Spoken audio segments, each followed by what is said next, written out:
and Joellen have been friends with our family for over 20 years. I met Gary and Joellen when my daughters, Taylin and Thea, started attending the Mayer School in the late 90s. Taylin and Allie became best friends. When Allie was in 5th grade and Thea was in kindergarten, they were matched as buddies. During that time, while I was a single mom, I remember how being around Gary and Joellen gave me hope of what a marriage could be. They were clearly in love, compatible, super fun to be around, and they were great parents. Gary took Allie to school. He was such a solid, good boundaried guy. He became my go-to for parent advice, and later advice on just about any topic, from where to meet a solid dude, how to go down a black diamond during zero visibility, when to do an Roth IRA conversion, and how to appropriately aerate a glass of red. Of course, Mark, Gary, and Joellen hit it off. Who could imagine so many different ways to discuss the Beatles and Dylan, laugh about the subtleties of Curb, and analyze the A's? Gary was an incredible dad. Throughout the years, he was always concerned about his girls. Allie, Danny, Carrie, Michaela, Taylin, Thea, Ariel, Bridget, Brianna, Victoria, Polly, Sonia, Natalie, Alex, and Christina. I'm sure I'm forgetting more of the girls. He was genuinely concerned about what goals they were working towards, how things were going in their lives, and how he could offer advice and support. He was a great friend to Mark and I am so grateful for the love and support he gave to our family. We are still grappling with the idea of life without Gary and Joellen. They were a gift to my life and to my family, and so is Allie. Allie and Taylin went to elementary school, middle school, high school, and college together, and now live 5 minutes apart. She is one of the smartest, most capable, and definitely funniest people I know. Along with a couple of the other moms, I made a promise to Gary that I would look after Allie, and what an easy thing to do. The other moms are my friends, bonded by our love of Allie. And she's always felt like my third daughter. And now Allie is the legacy of Gary and Joellen.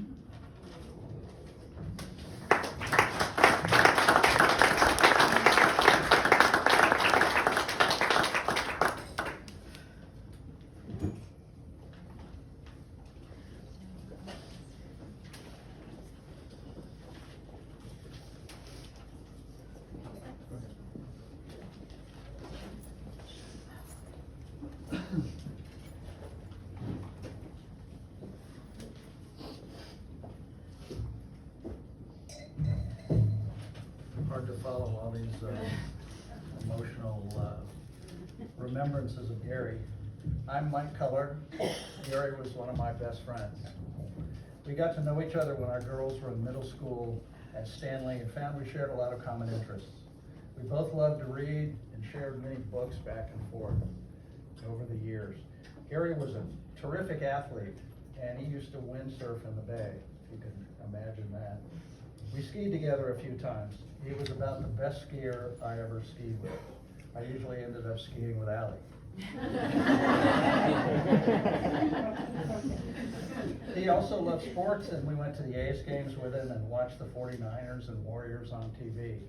I think one of the last nice memories that we had was Mark and Gary and I watching one of the Warriors playoff games. I think it was maybe the third one they won, just barely toward the end, and it was a phenomenal game, and we all had a great time together. We both loved red wine and spent a lot of time together trying new wines and enjoying old ones.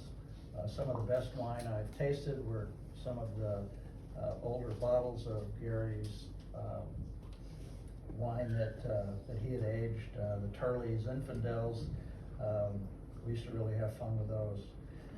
Many of our wives went to book clubs during the week and drank wine, so I thought it'd be a good idea to have a guys group with wine, but without the books.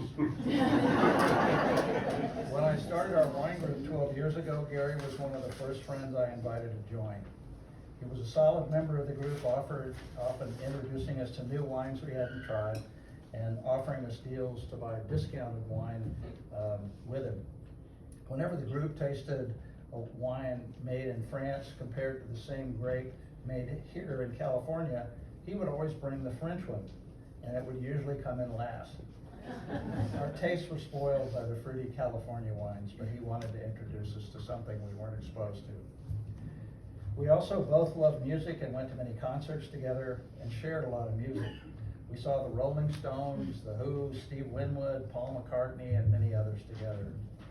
Many of you have heard the story about the Tom Petty concert at the Greek Theater with teenage Alex and Allie, where we got into a scuffle with a drunk guy who wouldn't leave the girls alone. Then there was the Jazz Fest in New Orleans that we went to. We were sharing a VRBO with Gary, Joellen, Chuck, and Kathy Corpel. It was 3 days of some of the most memorable music I've heard, and we had a great time. Gary was even able to secure a reservation for us for dinner at Commander's Palace during Jazz Fest week, which is unheard of. And maybe some or all of that credit goes to Allie, who was hostess there while attending. Anyway, for our time in New Orleans, Gary had rented a very small car, which barely held 4 adults. That night after Commander's Palace, there were 6 of us piled in it, like a clown car, on the way home from dinner after drinking and having a lot of fun. As we neared home, about a half a block up the street, we saw a car flashing its lights at us. Then we realized it was a police car.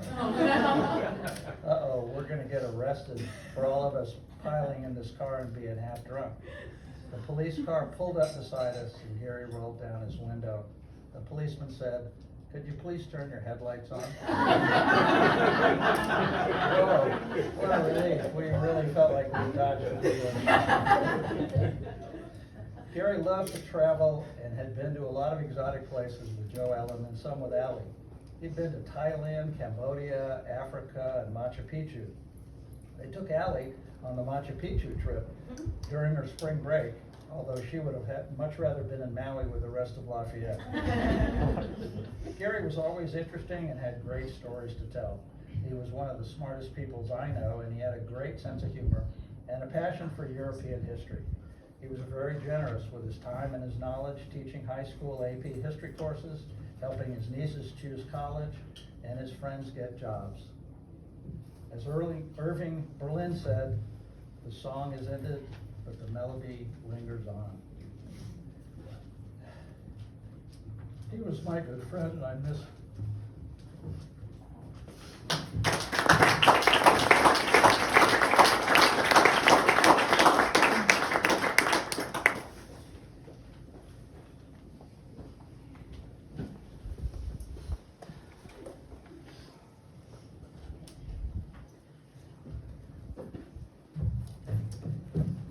Good afternoon, everybody. My name is Ron Rothenberg, and Gary was a very close friend of mine. Initially, we were brought together by our infamous wine group, where we competed monthly for the bragging rights of having brought the most highly rated wine in our very carefully monitored peer review system, where we would taste these wines blindly with very fancy brown bags over them. Or conversely, to avoid being at the bottom of the heap with the least liked wine by the group, which ultimately Henry kindly put together a special trophy for that person every month. So that's where we initially met, and our friendship grew from there. In the world of sports, there are players that make everyone around them better. Just like a great point guard, since Gary was so fond of the Warriors in basketball. Gary's intellect, his breadth of knowledge and focus made us all deeper thinkers, and for that, better people. Nevertheless, that still didn't stop us from challenging each other in areas of politics, golf, and of course, wine. However, world history was an area where we absolutely knew that we should never challenge Gary. One of his passions was sharing his knowledge in a selfless manner, but never more clearly than during the years when he decided to teach high school honors or AP world history. Gary had passed up many more lucrative career opportunities in finance and related fields in order to share his passion for learning with children, or teenagers, I guess in this case.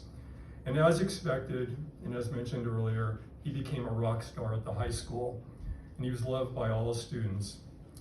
But there's one thing that Gary probably didn't share with many of you, and that was one of the challenges he had in the classroom when friends of his, to go unnamed, would send him emails during the day that he would sometimes open up on his computer when it was directly connected to the monitor at the very front of the classroom. So let's just say there were a few embarrassing moments, and we'll leave it at that. On his final day before retirement from teaching, his class was full of students that he had at the present time and past students, and they were all in tears, all thankful for how he had touched their lives. I still laugh about the story. It seems like it was only a few years ago, but I think it was within the last 5 or so years when Gary and Joellen took a trip to Croatia. And suddenly, while they're on the tour bus with God knows how many people on the bus, Gary asked the tour guide if he could take over the PA system and do the day's lecture on Croatian history. I'm sure that the guide was so shocked by his request that he went ahead and said he would allow that to happen. And even though I wasn't there, I'm quite convinced that even the guide learned a lot that day. I'd like to share a story of, it really was of great personal impact to me. I had reluctantly given up golf after having had spinal surgery close to 15 years ago. I had been in excruciating pain, and quite frankly, I never thought I'd ever play a day of golf after having the surgery. And I had played since I was 13 years old, so it was really a big deal to quit. I sold my membership at this club. I pretty much gave up golf. Until one day when Gary said, hey, he goes, why don't we go out and play golf? And I said, I really haven't been playing much, maybe once a year, I'm kind of afraid. And he goes, come on, let's go. So we started this, what seemed like weekly or a couple times a month. We'd go out and we'd play various courses around the Bay Area. And to my surprise, I wasn't having any back pain. I was having a great time. And one day I picked Gary up in Lafayette to go out to Livermore to play Poppy Ridge Golf Course. We had a great round of golf. We had lunch afterwards, as we always did. Lots of conversation on the way home, probably even more conversation than usual, because it took us 2.5 hours to get back to Lafayette from Livermore. We both concluded there had to be a better way to play golf together. I had casually mentioned to Gary that I had heard about an incentive program for new members here at this club, and Gary looked at me in his typical fashion, not particularly wordy. He goes, we should do that. So that was kind of life-changing. Within about a week, we both made our way to the office here, picked up applications, filled them out, returned them with our deposit checks, and suddenly we became members of the club. So over the last 8 years or so since that day, this club became our home away from home, where we typically spent, depending on the week, anywhere from probably 15 to 20 hours a week with one another, playing golf, complaining about our games, discussing politics, discussing wine, and of course, whatever our then current challenges were in life. And with Gary's typically intense focus on improving his knowledge of everything he came in contact with, he quickly became our foursome's most improved player. However, there's always no however, no, actually, a little bit more explanation here. He was also known for his laser-like accuracy with his driver. He would stand up on narrow par fours where we would struggle to keep it in the fairway, and he'd lace it right down the middle. And we were in awe of him. But there was one area of golf where he really struggled, didn't talk about it too much. And he wasn't really able to overcome that issue without outside intervention. And that was keeping his shirt tucked in and sometimes keeping his pants from sagging. Honestly, it didn't really matter to us that much. I mean, we would have been happy to play with Gary with, virtually anything hanging out. But we were trying to protect him from the wrath of some of the members who might decide to turn him in for being in violation of the club's, somewhat strict dress code. This became a standing joke in our foursome, where we would lovingly pepper Gary many times around about comments about his shirt coming out during the round of golf. So, for our annual foursome Christmas luncheon, two of us independently decided to try and fix Gary's wardrobe issues once and for all. Along with a book of wine that I knew that Gary would devour, I gave him an infinitely adjustable belt. Actually kind of similar, same brand as the one I'm wearing here. And he could cinch it as tight as he needed to keep the shirt tails in and keep his boxers from poking out the top. So I was happy to see that he wore it. Really, it seemed like every time I saw him from that point forward.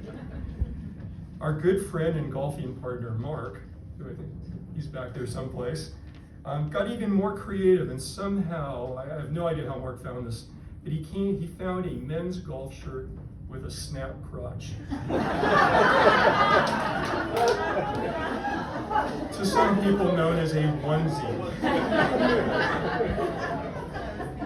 So, I still recall the day that Gary wore it, I think once to the golf course. And he would neither confirm nor deny that he had it properly snapped. And none of us wanted to check.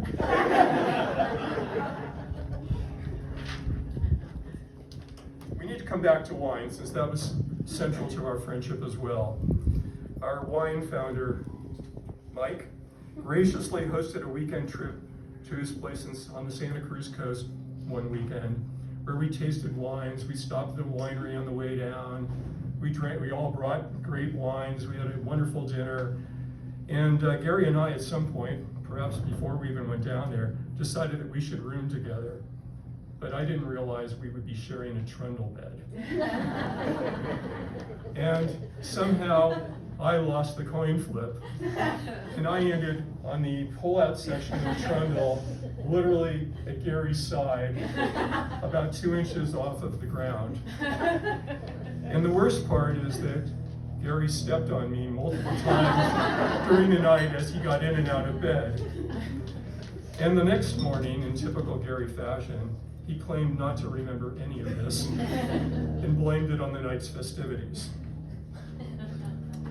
Like Mike, Gary and I shared rock concerts together and evenings drinking wine while puffing on the infamous Buddha water pipe as we listened to amazing music, oftentimes in Mike's music room. We would debate esoteric music trivia as we reflected upon our shared roots growing up in the San Francisco Bay Area during the early days of the San Francisco rock scene and really the inception of classic rock. And although I could tell him incredible stories about my days at the Fillmore, seeing all kinds of bands, seeing Led Zeppelin the first time they played in the United States, and all of that, I could never top the story that Gary constantly reminded me of, that he went to school with Lindsey Buckingham and Stevie Nicks from Fleetwood Mac. And that was really hard to top. Music binds people together, it elicits strong emotions, creates lifelong memories. I mean, how many of us can remember where we were at any given moment when we heard a particular song? And one of my most memorable musical evenings was spent with Gary and with Mike going to San Francisco to see Roger Waters of Pink Floyd perform the famous album, The Wall. We had great seats. We sat right at about second base with a stage in the middle of center field. We loved the performance, it was amazing. And for years and years after that, we would talk about how great the concert was and the incredible visual effects. And of course, there were the many years attending the Lafayette Arts and Wine Festival, followed by dinner and more wine and more friends at Gary and Joellen's. With Gary's passing, we are reminded about how much we learned from him. We observed how he always made well-researched decisions. We experienced his generosity and compassion, and we admired his bravery. Gary touched our lives in unique and personal ways, and we are all better people for having experienced the gift of our relationship with him. Oops. I think about him every day, but never more when I'm out here walking the fairways that we once shared together. And every once in a while, I look up in the sky and I remind him that I still haven't had a hole-in-one. I'm hoping that one day, just one day, that's all I need. I'm hoping one day he'll give my ball that extra nudge it needs to fall in for an ace. And if it does, I'll look up and thank my friend who we all miss so much. Thank you.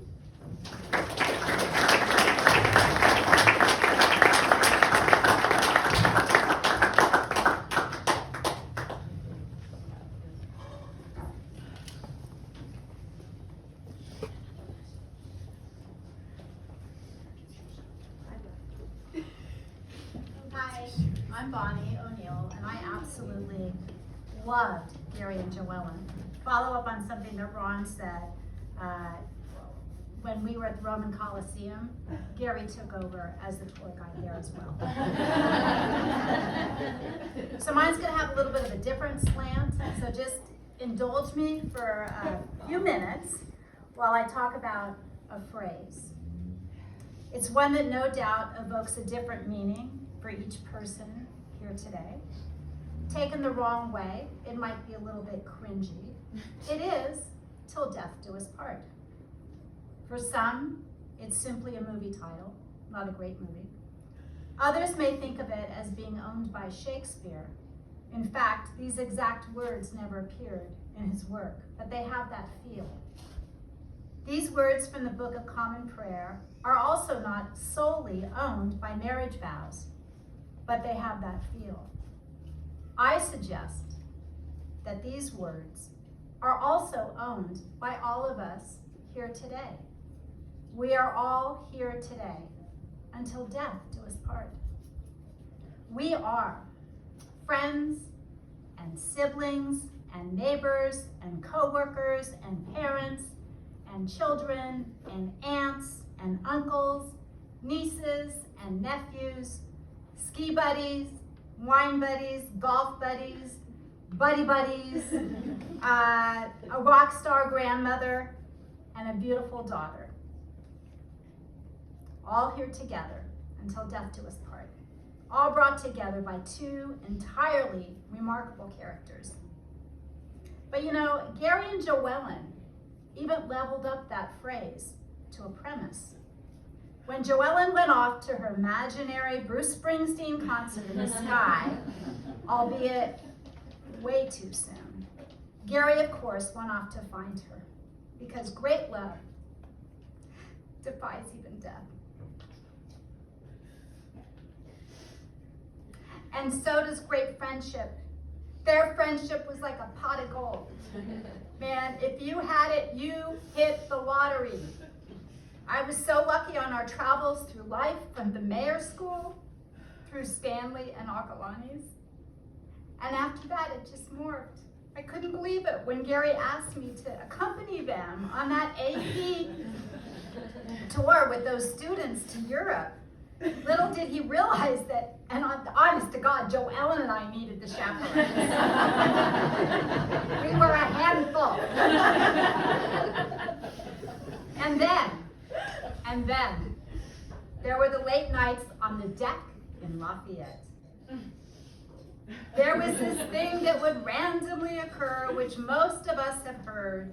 At first it happened after a fair amount of wine, and then it just became this wild and crazy norm. It's this thing that's always done with the Joellen Massapequa accent. It's the Gary chant. Gary, Gary, Gary, Gary, Gary, Gary, Gary, yeah. Okay, we can all recount the laughs, the sheer hysterics, the deep conversations, the Gary tidbits that turned into full-blown lectures complete with cited snippets of history. And we can all envision Joellen right beside him, always wanting to tell her version first. Yes, they fought about who would get to tell the better story first. Every tale has tests, allies, enemies, and mentors. Gary's challenges, as he fought back the enemy, cancer, were huge.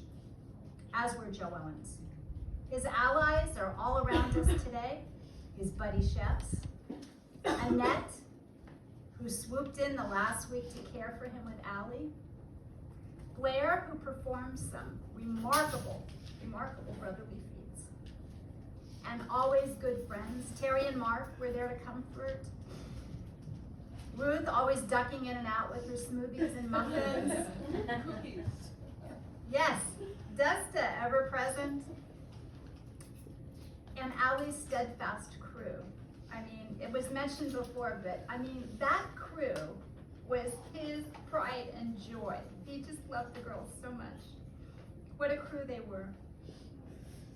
But I want to say, there are simply too many friends to name and too many acts of kindness to be noted. And really think about that. What a beautiful thing that is. Too many friends to name and too many acts of kindness to be noted. We should all be so lucky, let alone to have the kind of love that Gary and Joellen shared. So I'm going to ask, can we all recount such long-lasting love? We can, because we're here together, and I feel it. We're drawn together by two people that were simply remarkable and inseparable. Their love is all around us, and their love is all within us. And with Allie, their strength, their power, their wit, now rests with her. And that's the natural cycle of life. That's the sign right there of a life well lived. It's all been passed down. It's all still here. And the stories will live on. As the recent chapter fades, all those great Gary and Joellen moments will rise, memories of them as intellectuals, travelers, sports enthusiasts, hard workers, comedians, and mentors that we all benefited from. Not to mention that they were the greatest parents and cheerleaders for all of Allie's friends. They were heroes to many. No doubt Allie will follow in their footsteps. As Blair recently remarked, the apple doesn't fall far from the tree. But let's never forget that we are all the story holders of Gary and Joellen's lives as Allie embarks on a new journey. Through all the challenges and tears and breakthrough moments of laughter, I know she'll be an amazing hero too. I'm already so proud of her. Just look at what she's put together here today. It's been tough. God knows tears have been raining down on all of us, but they've been pouring down on Allie Cat. And what she needs to know is that someday soon, there's a beautiful rainbow coming. And Gary and Joellen will always be above it, smiling down, loving, empowering her every morning, every night, every minute, every second. And we are all of us are under that rainbow to hold the stories of these two extraordinary characters and to create new fabulous ones, outrageous ones, lasting ones together with Allie, till death do us part.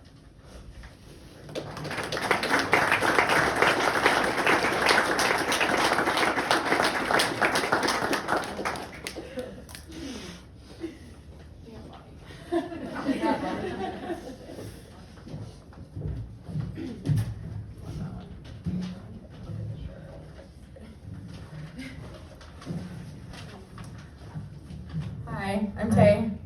I'm Ariel. We are childhood best friends of Allie's, and we're both fortunate enough to grow up with Gary, who for us was not only a mentor, coach, and teacher, but also a father figure. I met Gary when I was 10 years old. I was randomly assigned to play on the same soccer team as Allie. And Gary was our head coach, and he took his role very, very seriously. He was still working at the bank, but on his weekends and his free time, he would go and he would watch the teams that we were set to play. He would watch them play other teams, so he could evaluate their strengths and their weaknesses, their weakest players. And he would bring all this intel back to our soccer practices for all of us 10-year-olds, and he had this whiteboard. And he would draw these diagrams on this dang whiteboard, and he would teach us these plays that had all these like wild professional names. Something that Gary took a lot of pleasure in, and you could just see it in his face. I mean, he loved this part of the season. At the end of every season, I was on a couple of teams where he was the head coach. At the end of every season, he would organize these awards ceremonies. And he would spend so much time like really thoughtfully preparing these speeches for each player. And like whether he was acknowledging like more of a personality trait because they probably couldn't play that well, or an athletic ability, he did a great job of like describing their contribution. And something that always impressed me was that he noticed everything. It's like you'd think that you were just like doing your thing all season. And then Gary would write something in the speech where he saw something you did, observed it. He was so observant, highly intelligent. He was always watching. Gary truly believed we were champions. And I swear to you, because of that, I think we became them. I mean, there was one team, we won like the league-wide and then went on to like the state championship. I think it was the Earthquakes. Yeah, and our team photo was in the newspaper, and he died for that. He just thought it was like the most exciting thing. One of the things I'll always value about Gary when I like think about my time with him was the way he treated me with like so much respect and serious consideration. Gary and I would get into these like wild intellectual discussions about politics. I mean, we were always disagreeing about politics, the stock market, the economy, history, travel. And like, even when I was a high schooler, he treated me as an intellectual equal. He was so proud of us. I'm speaking about Mita and Allie, our like little trio. He was so proud of us. Anytime like Allie would like get a promotion at work, or when Tay became a teacher, the next time I would see him, he would just be like going on and on about it. He would bring it up with so much pride. When I graduated from UC San Diego, him and Joellen came down. Me and Allie were living in San Diego at the time. They came down, and he read the program for my ceremony front to back. He had all these thoughtful, like, talking points afterwards. He wanted to ask me about, like, the speakers and the program. He was just always so proud. I am a more confident woman, bold in expressing my ideas and living life on my own terms because of the way Gary treated me. And I think I can say that for all three of us as well. I met Gary when I was 9 years old, and throughout my life, he always held me to a very high standard. Whether it be setting me straight and giving me a stern talking to when Allie and I were going through our wild child phase in high school. I remember one time specifically, he sat me down and he said, "Okay, I understand the pond, but where the hell did you get the mushrooms?" Or when he would take us skiing or windsurfing with Allie and telling me, "You can do it," when I was scared of going down a black diamond or figuring out how to take on windsurfing for the first time. Later on, he really did inspire me to become a teacher, not because of all the stories he told me about his kids, but the way his face would light up when he talked about his students. And when I told him I wanted to become a teacher, he was there for me every step of the way, supporting me. When I was still in undergrad, I was home for spring break or something, and he had set up all these networking meetings. I was like, "Tay, you have an appointment," to meet with principals and teachers and all of his network. And it was really helpful, and he also supported me getting my credential and at St. Mary's, where he also got his credential. It was really sweet. And Gary saw me at every part of my life, whether it be the hyper 9-year-old or rebellious teenager, and he always gave me really direct and thoughtful and very practical advice, which helped guide me in the times when I was struggling. And he was also such a support to me and my family, especially in the late 90s when it was just my mom raising my sister and I before Mark came into our lives. I was fortunate enough to see Gary the night before he passed and say goodbye to him. And it meant so much to me when he told me to close the door and sit down with him, and he told me how proud he was of everything I've done in my career and the individual I've grown up to become. I'm really, really going to miss him a lot. Alongside, sorry. I was like, it's your line. Sorry. Along with being a coach and a guide and a mentor to all of us, Gary was at the top of a short list of men who we love and trust as examples of what a good man is. I told him that also. He was smart, kind, hilarious, incredibly committed to Allie and Joellen. I think we can all agree that his marriage to Joellen was pretty much the gold standard of partnership. They laughed so much, they had so much fun together, and regardless of the challenges they were experiencing, they always explored the world with curiosity and excitement. And if there's any consolation to our collective loss, it's that Gary and Joellen are together now. In the moments after Gary passed, Allie told us that she saw 2 birds sitting on a branch outside their bedroom window, and she knew it was the 2 of them reunited again. So, to close, we want to thank Gary, who we're gonna miss so much, for being a great man and being a great father to us and to Allie. I would also like to repeat something that we both expressed in our last conversations with each Gary and Joellen before they passed, which is that We'll always be here for you, Allie. yeah. Thank you.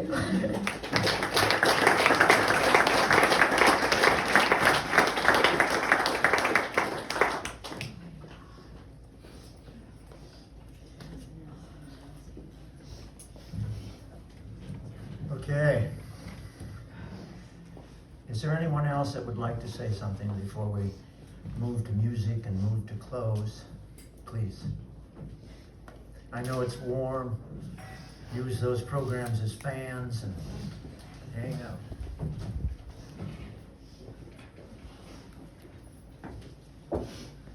Thank you. I'm sure you're all going, who's this guy? I'm actually one of Gary's cousins from South Dakota, if he's ever bothered to talk about South Dakota. So, Allie, there's 2 things I wanted to tell you today where Gary impacted me. And one thing that I learned about him. When we were growing up, I had heard Gary backpacked across Europe. So back in South Dakota, Gary was the cool one. Blair was the nice one. And Craig was the smartass. I realized after I got a little older and I was smart enough to get Gary's humor, Gary is the smartass. So that's one thing I learned about him. I never appreciated sarcasm or knew what it was until I was old enough to understand it. So that's something I've always appreciated about Gary's is his sense of humor. But the gift he gave me, I was in junior high. He and your mom decided to take my sister, I don't even remember which one now, take my sister and I up through Yosemite. Now I'm from South Dakota where everything is perfectly flat. And I had never gone camping before. And this was back when if you wanted to see Yosemite, you either had to go or you looked it up in Britannica, the encyclopedia, the paper one. There was no Google, there was nothing. They took us up camping and we got up in the morning and Gary looks at me and says, I'm gonna make a frittata. I'm from South Dakota. So I looked at Joellen and I said, what's a frittata? And she goes, it's a fancy word for scrambled eggs. Gary's just trying to be uppity. So we got everything packed up and started heading up the mountain. Every hill we got on top, we looked around, there was one more lake. It was more beautiful. Then we would hike a little further, it was more beautiful. I didn't realize until after 10 years, it was actually a spiritual experience for me. I'd never seen anything as beautiful as Yosemite. So, one of your friends said earlier that in many cultures, people do not die until their name is spoken for the last time or they're thought about for the last time. I can tell you for the last 20 years of my life, anytime somebody talks about the most beautiful place on earth, I think of your mom and dad. My son said he was going to Yosemite, my heart went, and I thought of your mom and dad. So as long as I'm around, I'll give you that.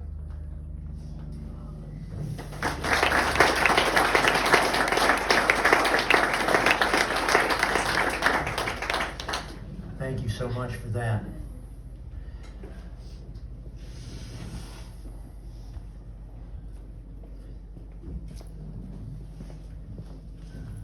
Gordon, your glasses in? That's the way it usually is. I'm Gordon Fisher. I'm one of the blind wine tasting group members. And when Mike formed the group, Gary was in there for the first time, and myself as well. And you know, I always sat pretty close to Gary.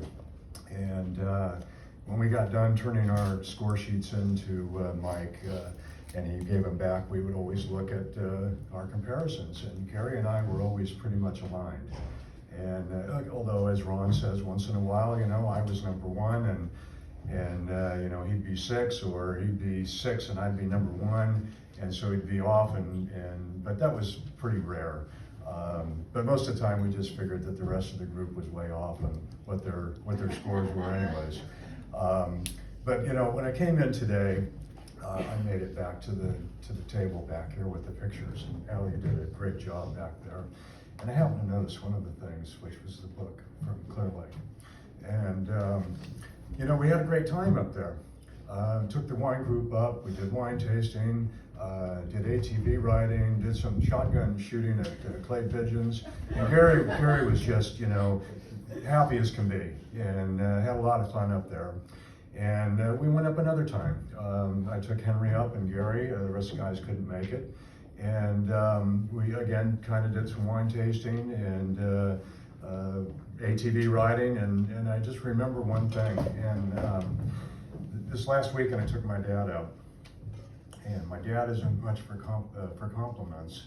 And we were sitting there, and I had cooked a flank steak, and he said, "Boy, this is good."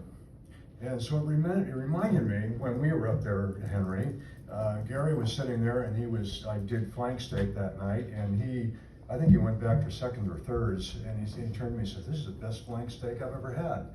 And so, you know, that's what it's all about. It's memories, you know, it's little things like that, you know, will, you know, click your mind now and again, and you will remember Gary.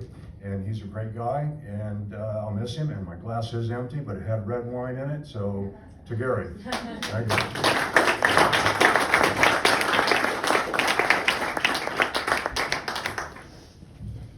Truly, memories are the triggers of immortality. Come.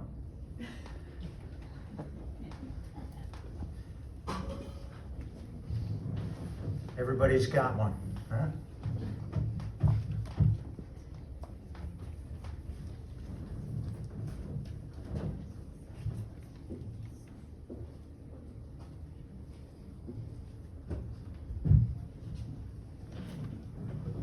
Hi, my name's Ken Lazarus, and while most of your memories are recent, my memories go back to childhood.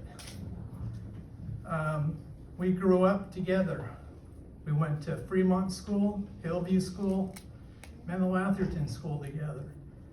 Our mothers were part of the Mother Patrol that seemed to get everybody before they knew what was happening to them. We just lived down the street from each other, so all summer long, all we did was play hide and seek, cards, home run derby in our backyard, and multiple other things. Gary and I were very close.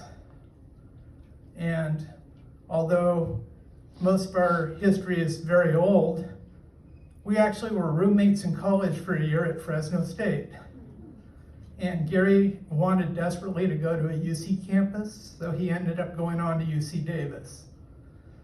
Several years later, after my mother passed away from breast cancer, shortly after that, my father married Connie Lambert, and Gary became my stepbrother. I just wanted to tell you one little story, and that's one year when we were home from college, Gary said, "Let's go play some duplicate bridge and see if we can get any master points." So We went down a couple times a week and we played duplicate bridge.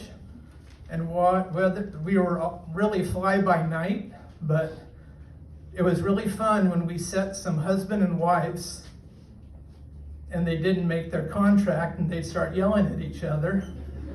And we were just sitting there going, oh, we must have done something pretty well. Anyhow, we got a 1/4 point towards our become a master in bridge. Recently, in the last couple of years, we had several discussions about our 50th high school reunion coming up. Well, that was supposed to be in 2020, so that didn't happen. And then it was supposed to be in 2021, and that didn't happen. So this evening, I'm going to our 50th high school reunion, 2 years late. And Gary and I had a lot of discussions about it, and it's just going to be really sad for me not to have Gary there tonight with us. So Gary, I'm going to raise my glass to you tonight, and I hope all of you do similar at home. So I hope you will indulge me because I have to drive now to Menlo Park to get ready for this high school reunion in short order. Allie, we love you to death, and we wish you the best and hope you can lean on those that love you so much. Thank you.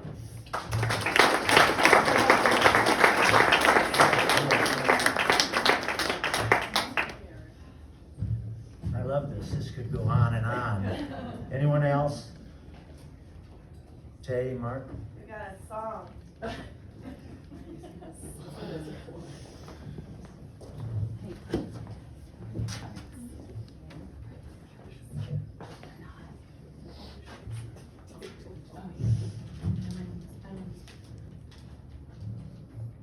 Is this on? Is this on? Yeah, it's on.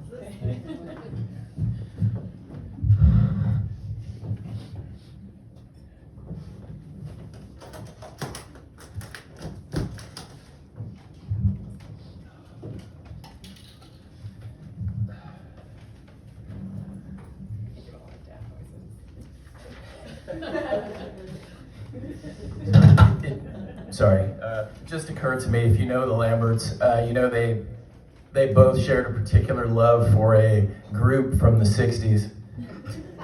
Wonder who it is. Yeah, and Gary actually knew this already, but just a few days before Joe Ellen passed, we had another discussion about this particular group. She said, I really love the Beatles, Mark, but I really just love Paul. And this is for the both of them.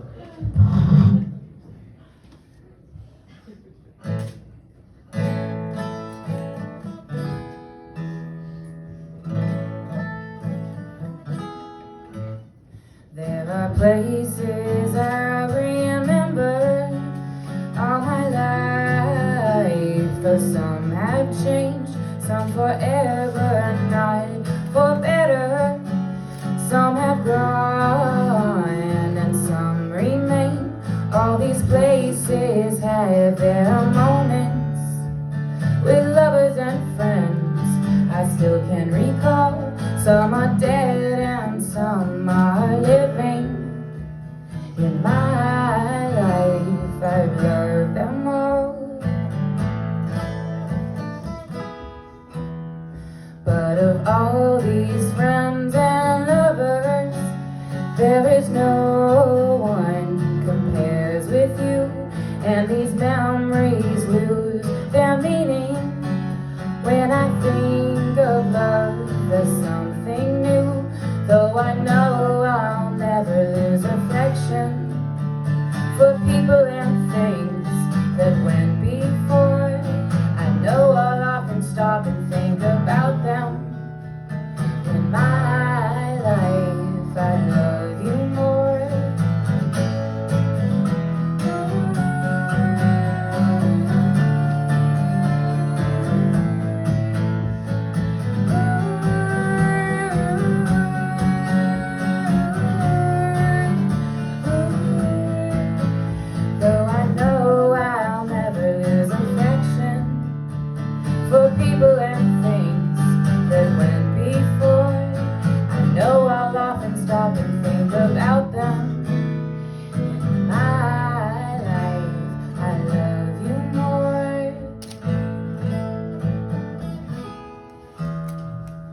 in my life, I love you more.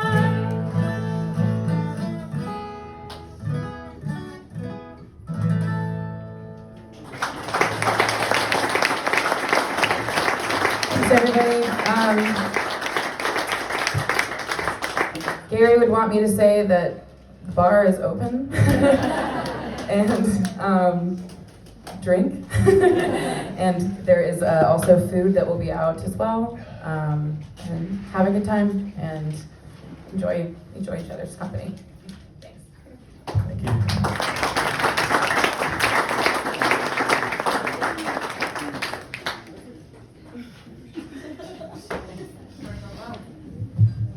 Eat, drink, and be merry. I think there'll be a toast in a bit. Oh yeah, get a glass of wine for a toast.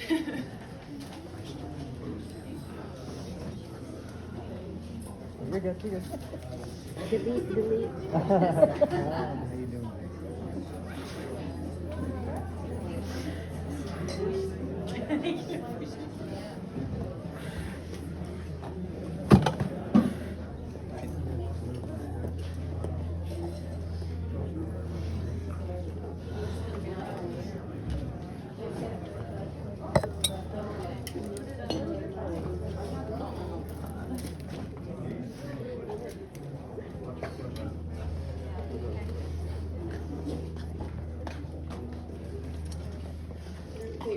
I'm sweating my ass off. Jesus Christ.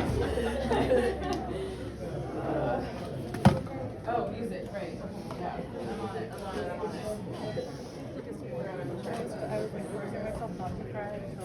I read it. I kept it together until I read it.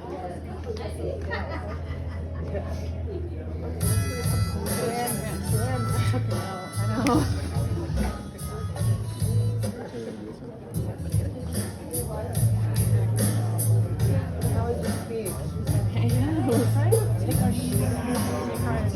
I added in the mushroom part. I thought that was okay. He really wanted to know where I got them. Okay, I need a glass of something. You did good. You did good.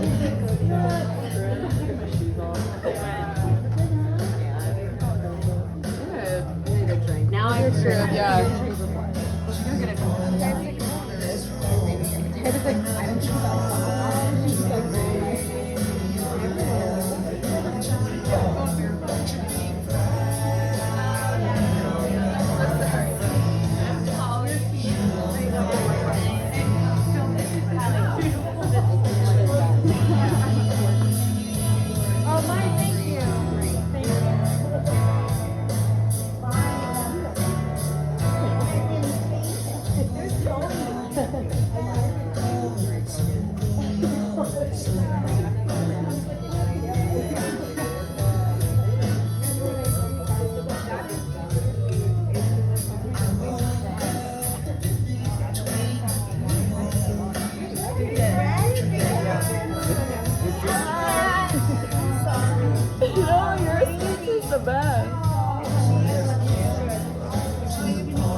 Thank you.